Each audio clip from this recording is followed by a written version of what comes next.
Hello again, train party people. Welcome to episode number 35 of my South Olympic Branch update series. A couple of videos back, I was working on the industrial area over here. That's still not complete, but I decided to rename it. I think I'm going to call it Satsop Industrial, the Satsop Industrial Park.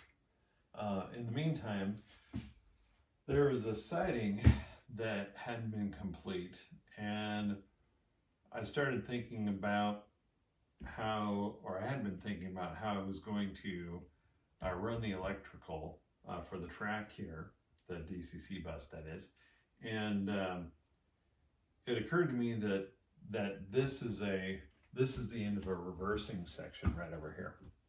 So I'm going to have to do the same thing. I'm going to have to separate that out on the siding. I think I'm going to end the reversing section right here. There's an ant. Where'd that come from? Anyway, time to call the pest control guys, I guess. Anyway, that'll end. I'm going to have another offset gap around here somewhere. And this section will be powered from the industrial area up here.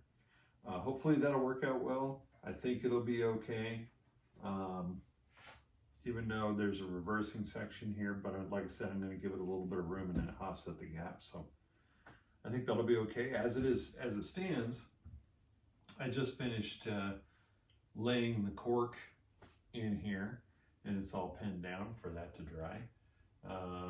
And then let's talk about the other stuff.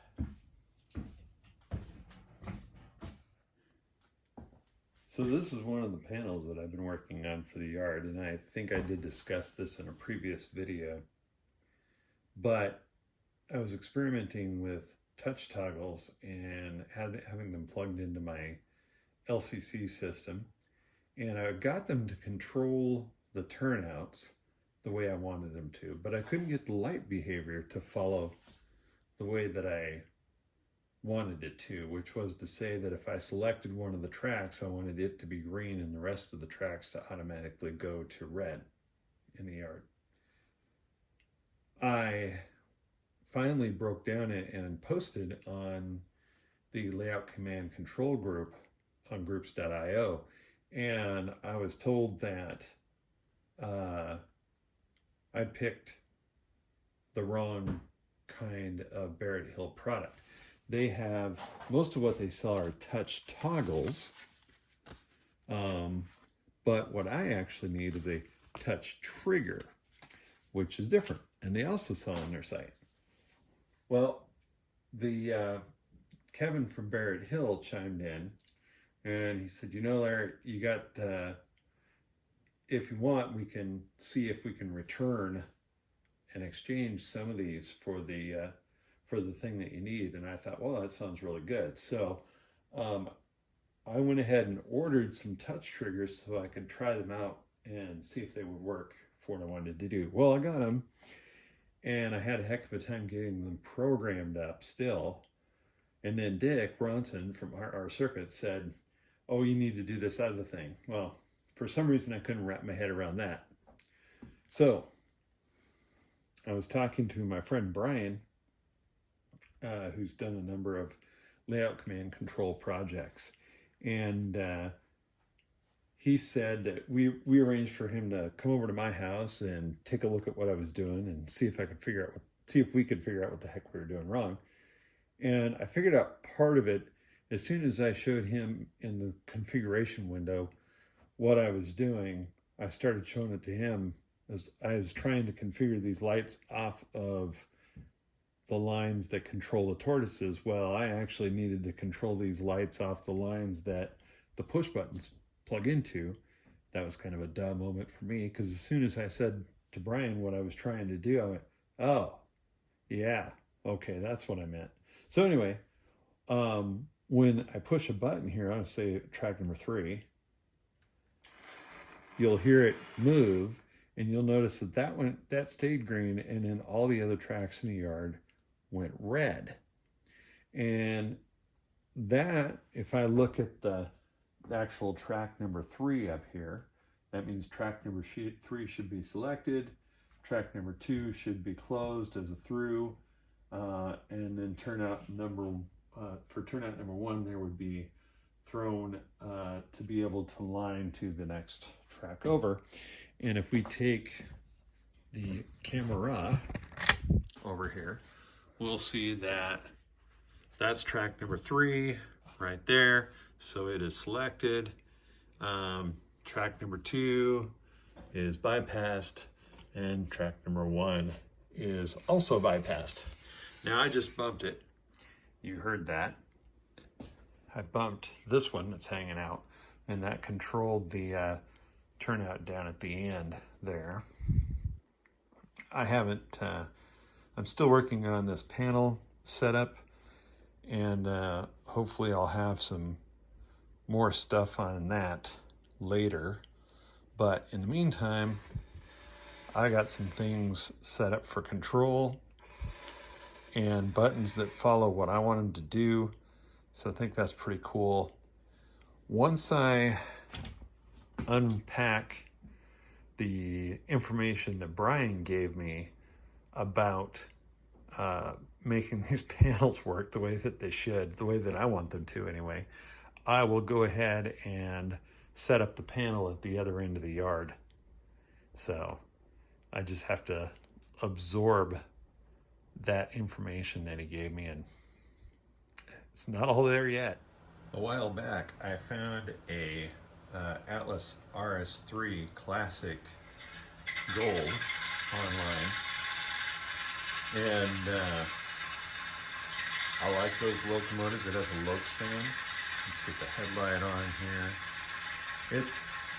You can barely see it poking out there, but we've got it connected to a train back there, and I want to let it run. Here it starts to move. Let's put the bell on.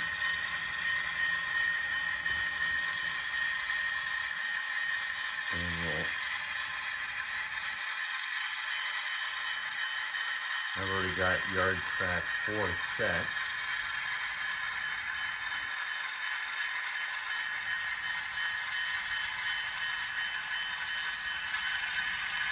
So we should be able to roll out of the yard here.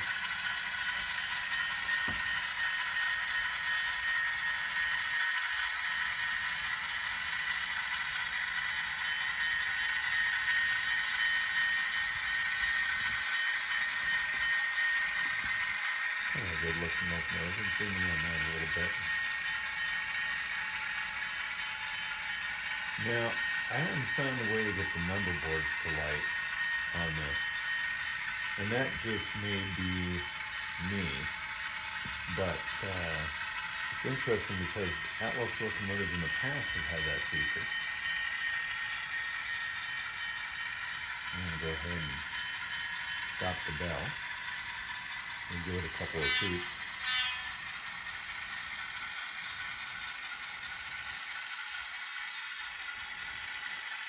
And we'll roll on.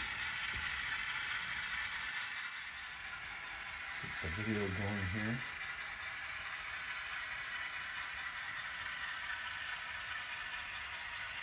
So I'm going to need to switch this train over to the interior track because I want to show the progress I made on the siding for the Satsop Industrial Park. But first, let's watch it cruise across the bridge.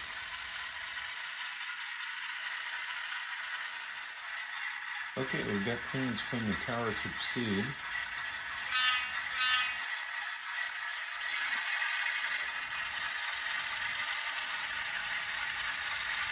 Outside of the one thing I mentioned with the number boards, this is a pretty nice locomotive, and it's got some good sound, and these retail for like, about $200,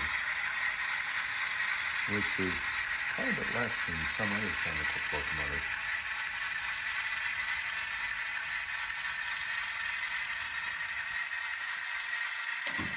My throttle so I can zoom in.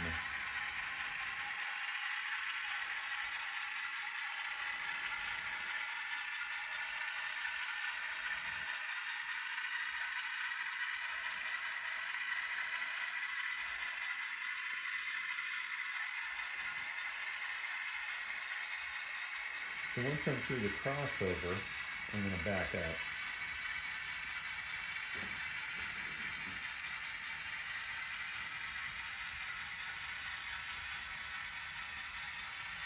Check out that nice caboose. I think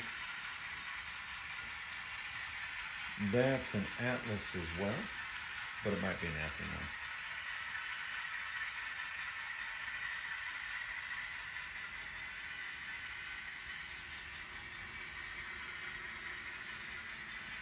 Alright, so we're going to stop, and we're going to stop. Okay, we're backing up.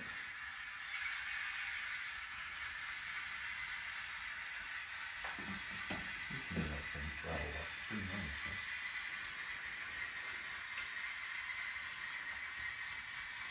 We can go a little bit faster. After all, first driller needs to go to work, and so I've got a little bit of time.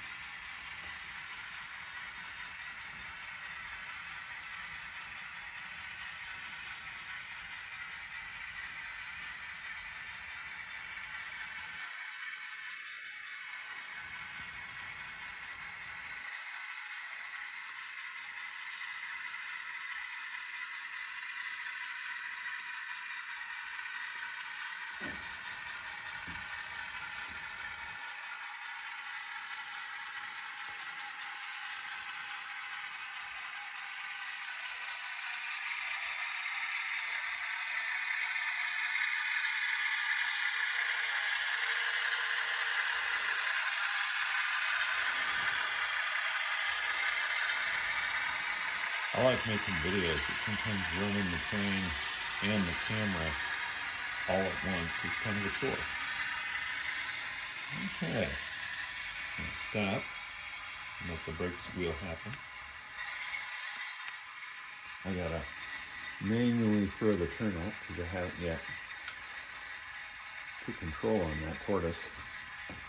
I did find the other day when I was testing this that I had put, I had a loose wire for the feed to the frog when it's set to the inside. And now we're cruising in to the siding for the Satsop Industrial Park. This is the first time I filmed this. I finished it up the other day. You guys saw me putting the pins in the cork earlier in the video. And I'm going to stop right there. It's not a super long siding, but it'll make for some fun there. So what we'll be able to do is, disconnect the locomotive and run around, disconnect some cars and shove them up onto the track that is up there for a switch engine to work them into the industrial park. And the only thing that's slowing me down on the industrial park right now is that I'm having a little bit of indecisionitis about where my little crossover with two number 4 turnouts will be there. And the thing that's causing that is figuring out exactly which buildings I'm going to put in there. The ones that you guys have seen in previous videos are, well, some of them are stand-ins. Some of them will be in there, but some of them are probably stand-ins. So that's just that. Okay, just for fun, I've disconnected a couple of the cars. And these two wood chip cars are not destined to run to this facility.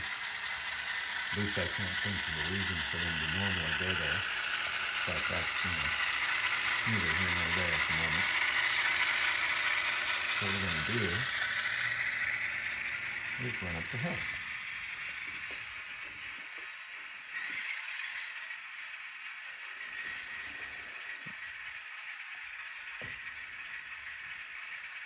Alright. I'll throw in that turnout. And 4082 will give these guys a shot.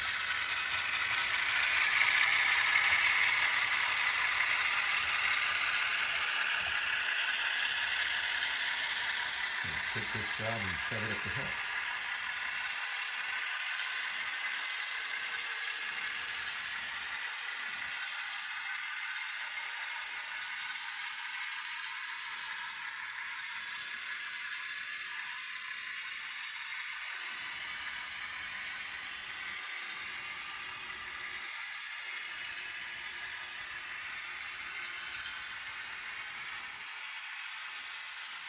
All right. We'll just go ahead and bring it back down too, and then yours truly has got to go get ready for work.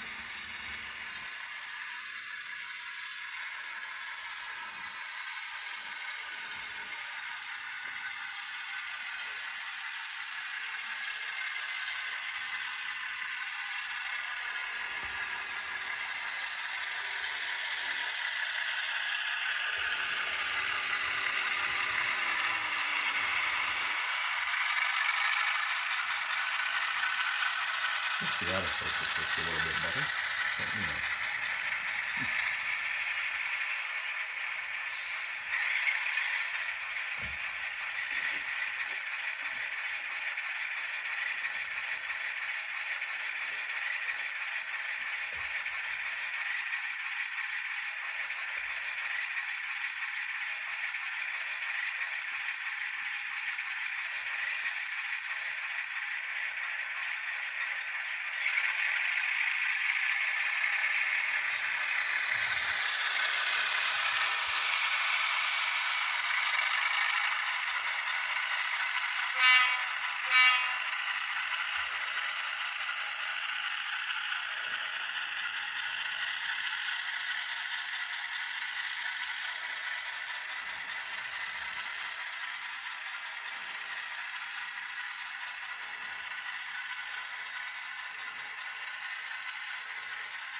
okay.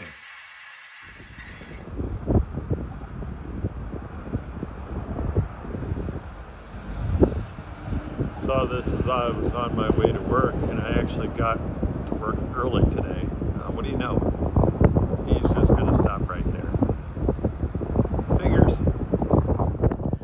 Well, I didn't have that much time. So once the lights go out, that means they're going to be sitting there for a bit. So I'm going to call this it for episode number 35. And until next time, you guys be safe and have fun with your trains out there.